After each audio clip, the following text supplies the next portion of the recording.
O Senhor esteja convosco. Ele está no meio de nós. Proclamação do Evangelho de Jesus Cristo segundo João. Glória a vós, Senhor. Naquele tempo disse Jesus a seus discípulos: Eu sou a videira verdadeira, e meu Pai é o agricultor. Todo ramo que em mim não dá fruto, ele o corta. E todo ramo que dá fruto, ele o limpa, para que dê mais fruto ainda. Vós já estáis limpos por causa da palavra que eu vos falei. Permanecei em mim, e eu permanecerei em vós. Como o ramo não pode dar fruto por si mesmo, se não permanecer na videira, assim também vós não podereis dar fruto. Se não permanecerdes em mim, eu sou a videira, e vós os ramos. Aquele que permanece em mim e eu nele, esse produz muito fruto. Porque sem mim nada podeis fazer. Quem não permanecer em mim será lançado fora como um ramo e secará. Tais ramos são recolhidos, lançados no fogo e queimados. Se permanecerdes em mim e minhas palavras permanecerem em vós, pedi o que quiserdes e vos será dado. Nisto meu Pai é glorificado, que deis muito fruto e vos torneis meus discípulos. Palavra da salvação. Glória a vós, Senhor. Caríssimos irmãos e irmãs, rádio ouvintes que nos acompanham pelas redes sociais. Na primeira leitura de hoje, é a primeira discussão sobre um tema em que teve divisão entre os apóstolos. Se os gentios, os pagãos, deveriam fazer circuncisão ou não, que fazia parte da lei judaica, né? Já desde Abraão. Bem, a igreja, desde o início, quando começam a ter as tensões, o que ela faz? Reúne num concílio para colocar os pingos nos is.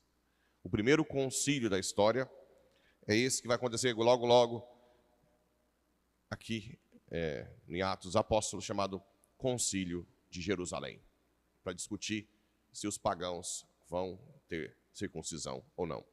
É o concílio que fortalece essa autoridade do magistério da igreja, entre o Papa junto com os bispos.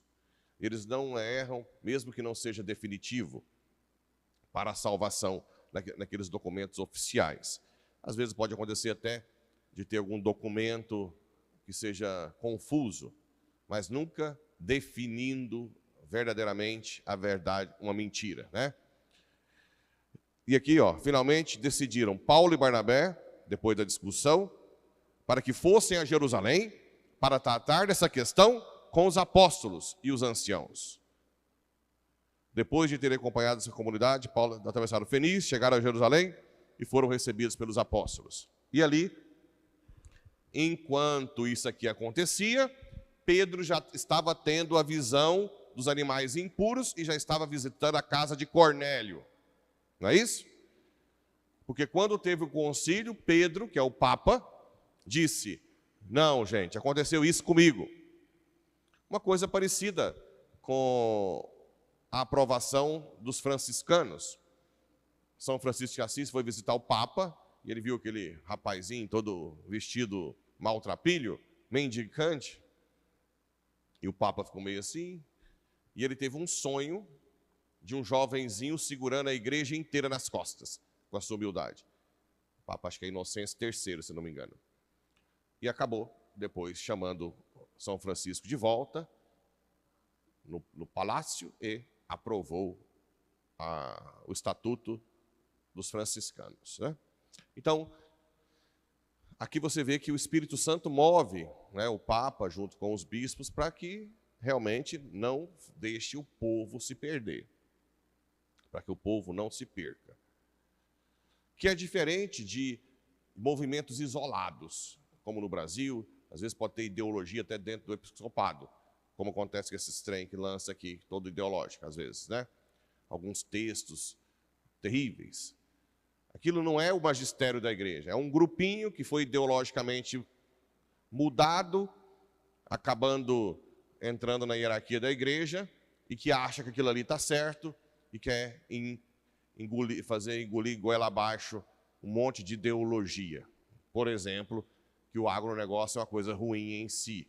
Eu quero ver como é que esse povo come, né? Se tem alguma coisa para ser adaptado, tudo bem, de melhorar, não destruir as fontes, as nascentes,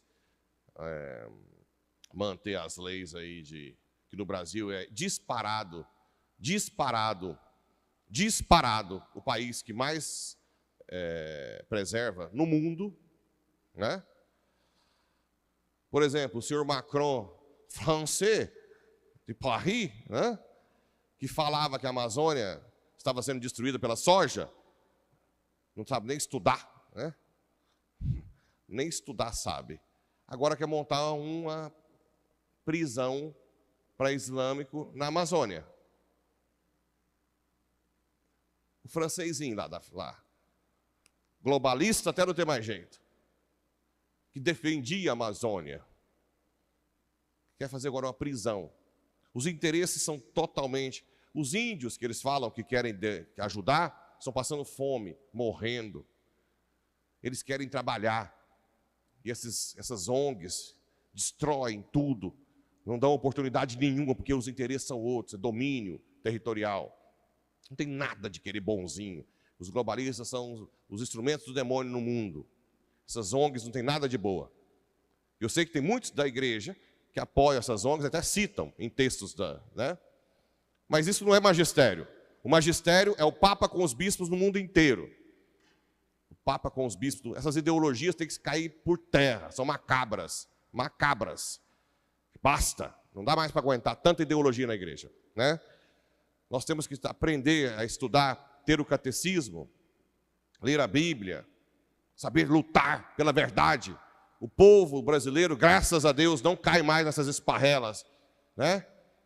Tem vias sacras que lançam aí, que pelo amor de Deus, né?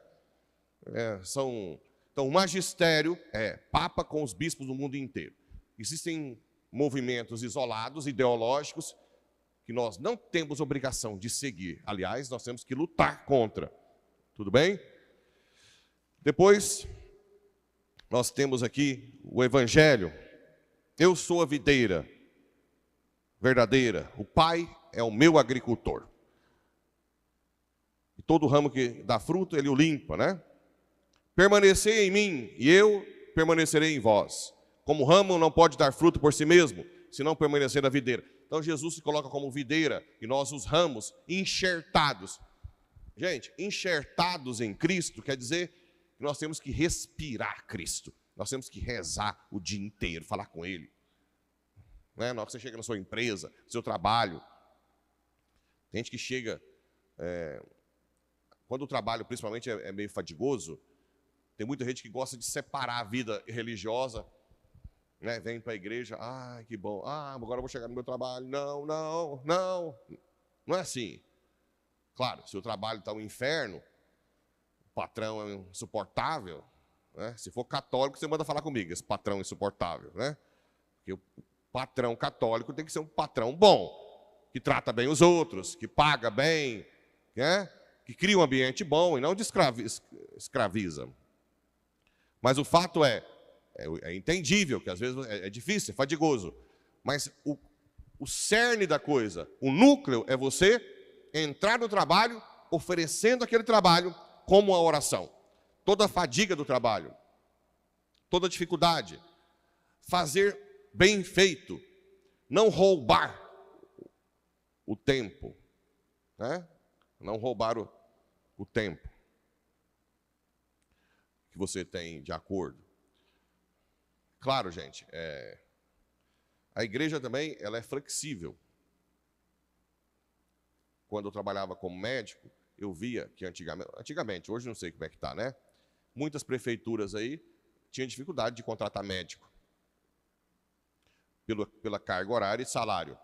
Então, era normal, mesmo que oficialmente a carga horária é uma, que negociasse com o médico para ele ir lá uma carga horária menor, ganhando o mesmo tanto, para ter o médico. Bem, se é um acordo já feito antes, a prefeitura já sabe, o médico não iria para o outro acordo. Paciência. É melhor ter um médico o tempo que ele pode do que não ter médico nenhum. Então depende da situação. Mas de uma forma geral, você não deve roubar o tempo, né? Você não deve roubar o tempo. Você deve trabalhar bem o tempo que for necessário. E fazer disso uma oração. O permanecer em mim não é você fazer oração, ler a Bíblia o dia inteiro no trabalho, rezar o texto no trabalho. É você fazer do trabalho uma oração. Que não substitui, em hipótese alguma, a adoração, aqui, o rosário, né? Adoração, o rosário, a leitura da Bíblia, a meditação. Porque Deus é ciumento, Deus quer você para Ele.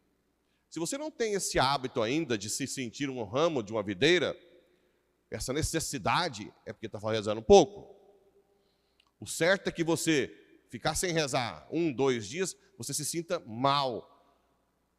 Por quê? Porque se Jesus falou isso, é porque quem não reza é galho seco, sem seiva.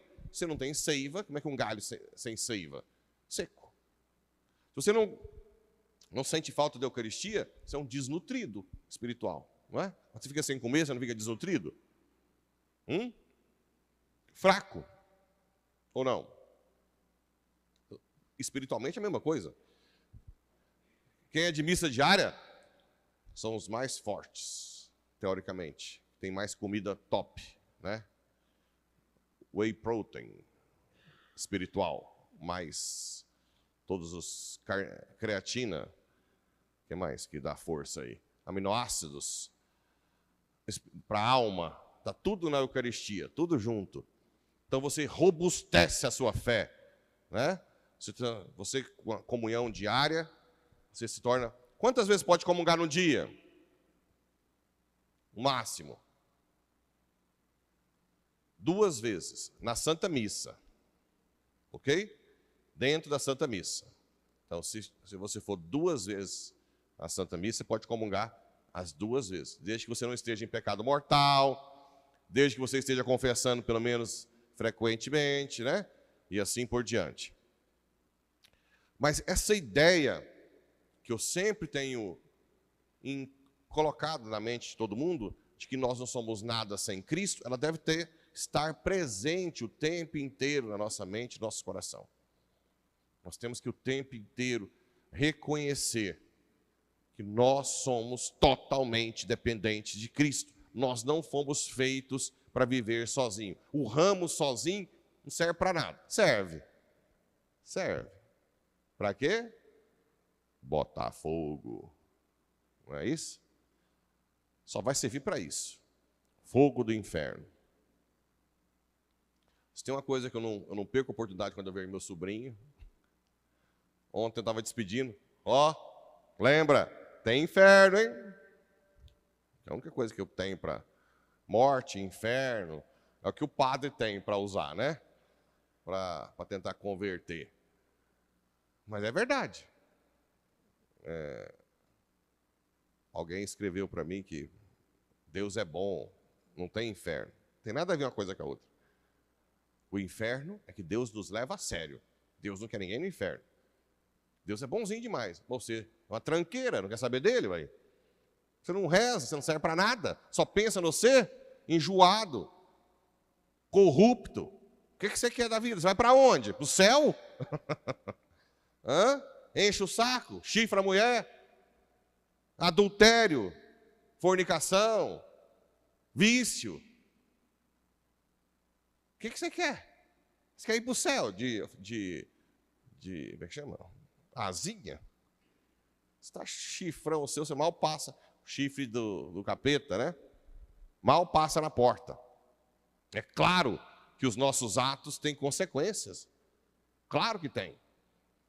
O inferno é porque você não quis a misericórdia e o amor de Deus. Mas que Deus continua bonzinho? Continua. Se permanecerdes em mim e minhas palavras permanecerem em vós, pedi o que quiserdes e vos será dado. Pedi o que quiserdes. Nisto meu Pai é glorificado, que deis muito fruto e vos torneis meus discípulos. Rezem, gente. Peça sabedoria. Esses ataques, Eu fico vendo a sociedade hoje, a tapadice que está na grande maioria, assim, não vê o tsunami que está vindo por aí. Como foi a pandemia. Qualquer umzinho aí de um canto baixava um decreto, graças aos santos ditadores de Brasília, fechava os comércios, todo mundo, do nada, não sabe nada de medicina, nada de pandemia, faz um decretozinho lá, vem aí promotor, vem sei lá o quê, e prende. Quantas e quantas vezes a gente viu aí mulher vendendo trem na praça aberta, uma correndo na praia sendo presa, as coisas mais absurdas. Isso que vocês não estavam na Austrália, na Nova Zelândia, são os países que são, entre aspas, os de qualidade de vida, ali que você vê o capeta pôr na mão mesmo, Suécia, Noruega, né? Nós estamos perdendo a noção do que vem por aí. É uma voz que grita no deserto. E eu falando para o pessoal do agronegócio, para de ficar chifrando os outros, para de ficar bebendo até cair, para de ficar juntando dinheiro e não ajudar pobre e não vir para a igreja. Para! Você está achando que 2.000 alqueires de soja vai te dar segurança, nenê? Você não consegue nem vender. E é de um dia para o outro. Vai passar fome com seus 2.000 alqueires de soja. Escreve o que eu estou dizendo. Não vai nem demorar muito. Porque você não rezou. Você não veio para a igreja. Não estava enxertado em Cristo. Deus só fez assim, ó. Tira a mão. E aí, só que o problema é que o Brasil vai no embrulho com você, quebrado, e a igreja também. Porque o domínio financeiro vai acabar criando o domínio ideológico. E o domínio ideológico, a minha homilia de hoje seria a última. Entendeu o que eu estou falando? Se eu tivesse falado isso aqui daqui a um tempo, essa seria minha última homilia.